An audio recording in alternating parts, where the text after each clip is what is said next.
Chris Prophy, musically obsessed. Chris Prophy, musically obsessed with vinyl CDs and cassettes.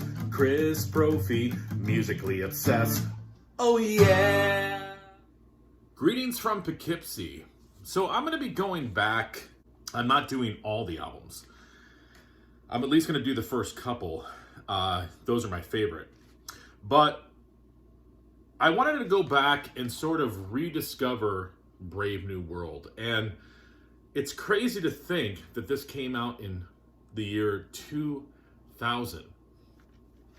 So what did this mean with the band? Well, anybody who follows the band knows that Bruce left. Blaze Bayley came in, who I love. And I love the two albums that he did with Maiden, X Factor and Virtual 11. But with the changing musical climate and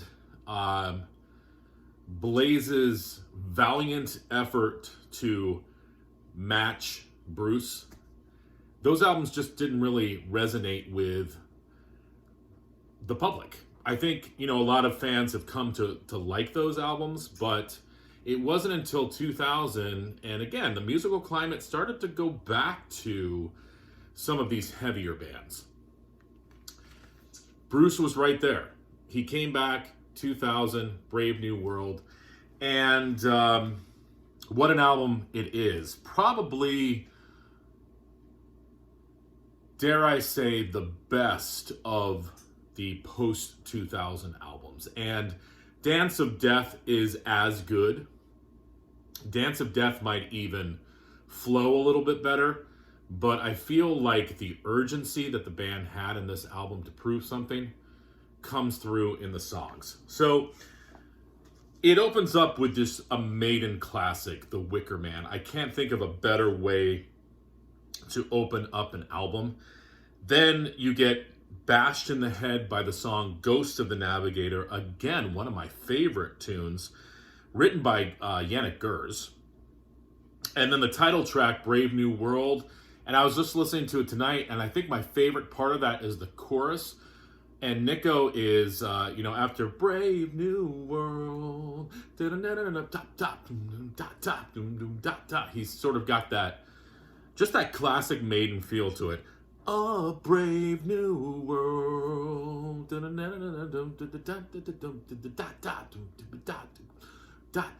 Just love that.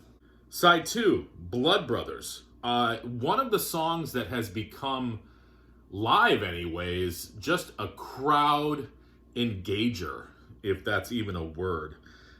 The Mercenary, another Gers song, fast-paced. That's what I like about this album. In later years, especially with Senjutsu, Maiden has lost that fast urgency to the music. The Mercenary, back in 2000, had it. And then side 2 ends with Dream of Mirrors. Here's my only thing with Dream of Mirrors. I like the song. I feel like it didn't need the third verse. The first 2 verses are fine. I love when it breaks into that next section, but I felt like that third verse was like, okay, we don't need this. That's the only thing against that song. Side 3 opens up with an Adrian Smith, Steve Harris tune called The Fallen Angel. Again, fast-paced, nothing long, 4 minutes, in and out, no lengthy intros or outros. Perfect. Just, again, it brings you back what Maiden used to do. It's okay to have epic songs, but then you need some of these other songs, these shorter songs, these faster songs to bring people back in. The next song, The Nomad, written by Dave Murray, over 9 minutes. Maiden, and this reminds me of the song To Tame a Land. It's sort of got that, Middle Eastern guitar lick to it. Bruce's vocals are very strong, and that's what I wanted to say too. Back in 2000, Bruce's voice was very strong, and obviously through the years, we're hearing that great voice sort of weaken a little bit, and that's why it's hard for me to listen to the last couple albums by Maiden, because I just hear the strain in Bruce's voice. Back for this album, there was no strain. The Nomad, great. All right. And side 4 on the vinyl anyways ends with Out of the Silent Planet, which reminds me of Can I Play with Madness. Great tune. Again, that's a Yannick Gers tune. Yannick Gers is all over this album. And then it ends with The Thin Line Between Love and Hate. I really like that song, but there's a part of it towards the end, maybe around the 5-6 minute mark, where it could have stopped. And they kept pushing it. And listening to it, there are some really cool guitar solos at the end, and Bruce is doing a nice melodic thing with his voice, but it wasn't needed. So, chop off that last 3 minutes of The Thin Line Between Love and Hate, take out the third verse of Dream of Mirrors, and you have a near perfect album. This was a great return to form for Maiden. The whole band firing on all cylinders. As I said, Dance of Death, which I'll probably be doing a review of as well, I feel is as strong. I really like A Matter of Life and Death, but that was the album where things started to falter for me a little bit. Songs got too long.